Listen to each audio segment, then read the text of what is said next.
Ce serait cool d'inventer en fait le mois fribourgeois officiel, enfin nous c'est nous qui l'avons mis en place, pour montrer que le mois de mai, on peut plus nous harceler et ce monde pendant les autres mois. Bien sûr c'est humoristique, tu peux rentrer à l'heure que tu veux sans souci, car en mai fais ce qu'il te plaît.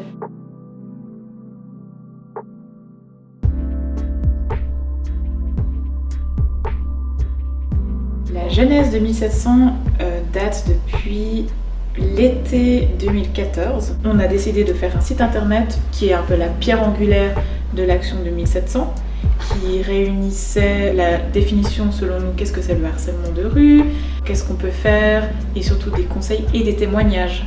Définir vraiment, une main au cul c'est une agression, se faire siffler dans la rue c'est du harcèlement de rue. C'est pas un problème sécuritaire en tant que tel, c'est un problème de patriarcat et de sexisme dans la rue. Pourquoi est-ce qu'on dit aux garçons rentre pas trop tard et aux filles attention quand tu rentres? C'est juste un terme parapluie pour dire les discriminations dans les espaces publics, le sexisme et le patriarcat dans les espaces publics, mais aussi toutes les autres formes de discrimination. Dès que ça touche à ce volet-là, on est là.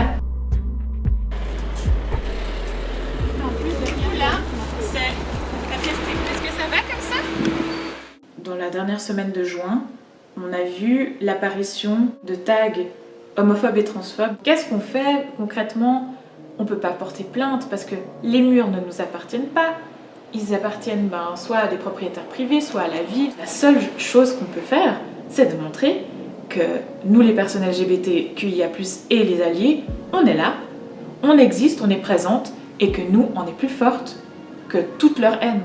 La ville de Fribourg, c'est très beau et tout ça, mais qu'il y a quand même des vraies peurs concrètes de se faire tabasser. On n'ose pas s'embrasser, on n'ose pas se donner la main quand on est deux personnes du même genre, ou qu'on est une personne trans.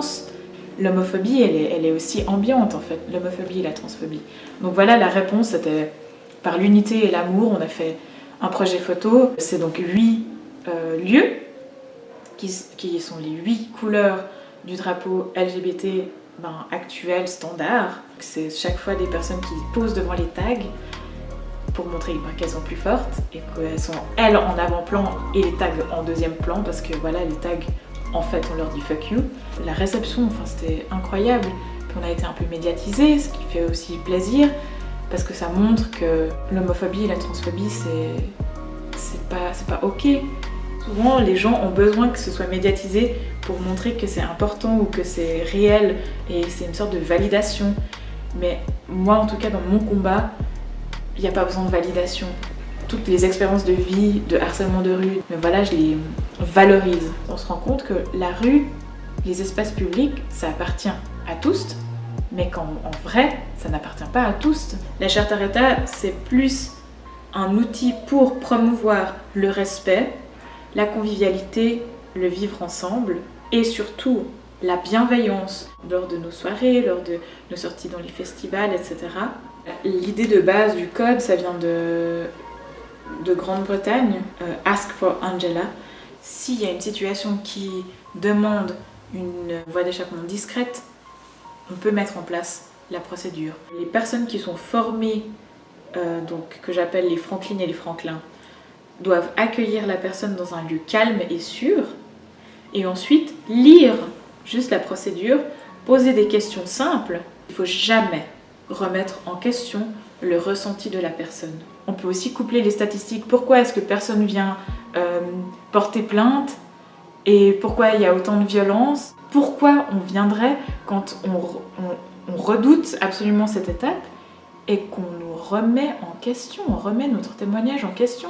Et c'est pour ça que nous, notre site internet, c'était aussi pour accueillir la parole, de coucher vraiment sur du papier ou sur du papier internet notre expérience, notre vécu. On voit que qu'en lisant d'autres témoignages, on n'est pas seul. Mais ce que je regrette beaucoup, c'est que on ait besoin d'avoir des preuves, d'avoir des témoignages pour agir. Pourquoi est-ce que c'est toujours aux personnes qui subissent de faire des choses pour pas subir, au lieu d'aller carrément vers les personnes qui les harcèlent? Pourquoi est-ce qu'on explique qu'il y a des personnes qui harcèlent et d'autres personnes qui harcèlent pas? Donc au bout d'un moment, oui, il y a une volonté, c'est pas juste de la drague lourde, c'est pas juste culturel, c'est pas juste ci, c'est pas juste ça. C'est vraiment aussi un intérêt.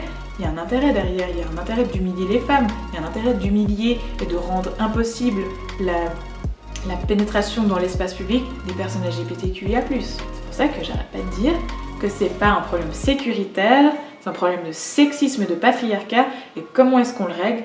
En changeant déjà dans l'éducation et dans le système qu'on a. Il faut faire une réforme totale.